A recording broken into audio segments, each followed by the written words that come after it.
ఈ సందర్భంగా మరొక్కసారి చంద్రబాబును ఈసారి హెచ్చరిస్తున్నామని కూడా చెప్తా ఉన్నాం. ఈసారి కోరడం లేదు, హెచ్చరిస్తున్నామని కూడా చెప్తా ఉన్నాం. ఇదే మాదిరిగా జరుగుతూ పోతా ఉంటే మాత్రం ఎవరైనా కూడా ఊరుకునే కార్యక్రమం జరగదు, రియాక్షన్ అనేది ఖచ్చితంగా ఉంటుందని కూడా చంద్రబాబు నాయుడు సందర్భంగా గట్టిగా చెప్తారు. నెల రోజులైంది, చాలా మంది కార్యకర్తలు కూడా ఇబ్బంది పడిన పరిస్థితి. కార్యకర్తలను వదిలేసి ఈ రోజు భారత రాజ్యాంగ వ్యవస్థని నిర్వీర్యం చేసే విధంగా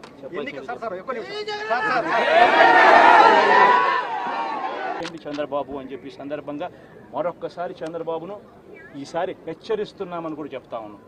ఈసారి కోరడం లేదు, హెచ్చరిస్తున్నామని కూడా చెప్తా ఉన్నాం.